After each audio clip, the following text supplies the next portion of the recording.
పెద్దపల్లి జిల్లా ఓదెల మండలం పోత్కపల్లి గ్రామంలోని పోచమ్మ దేవాలయం వద్ద ఉన్న గట్టు మల్లన్న స్వామి విగ్రహాన్ని గుర్తు తెలియని దుండగులు ధ్వంసం చేశారు. కాగా మల్లన్న స్వామి విగ్రహాన్ని ఖండిస్తూ బీజేవైఎం హిందూ వాహిని ఆధ్వర్యంలో రాస్తారోకో చేపట్టారు. దీంతో పోత్కపల్లి సుల్తానాబాద్ ప్రధాన రహదారిపై ట్రాఫిక్ జామ్ ఏర్పడింది. విగ్రహాలను ధ్వంసం చేసిన దుండగులను గుర్తించి కఠినంగా శిక్షించాలని డిమాండ్ చేశారు.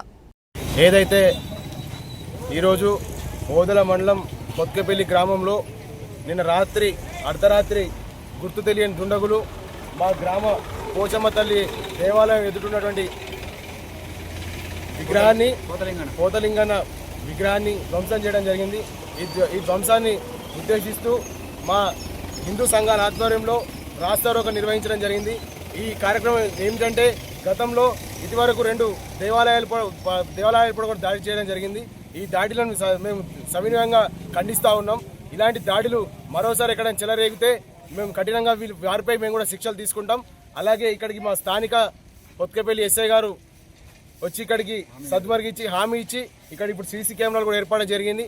వారికి ప్రత్యేకంగా మా పోత్కపల్లి గ్రామం తరఫున ధన్యవాదాలు తెలియజేస్తూ ముగిస్తా ఉన్నా. ఇలాంటి ధ్వంసాలు చెలరేగితే ఈ హిందూ మతాలపై ఎందుకు ఈ చర్యలు వీళ్ళు కఠినంగా ఎందుకు తీసుకుంటున్నారు?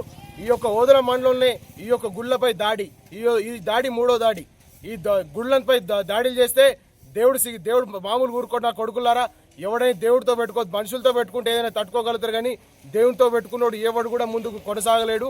మేము చెప్తా ఉన్నాం, ఈ దేవుళ్ళ మీద రాజకీయాలు బంద్ చేసి మీరు ఖచ్చితంగా న్యాయపరంగా ఏదైనా కొట్లాడి తలుచుకుంటే రోడ్ల మీదకి వచ్చి కొట్లాడండి. ఈ విగ్రహాలు ధ్వంసం చేయడం, అది చేయడం సిగ్గు చేయడం చెప్పి మేము ఈ సభాముఖంగా హెచ్చరిస్తూ సవినయంగా ఖండిస్తా ఉన్నాం. జై శ్రీరామ్.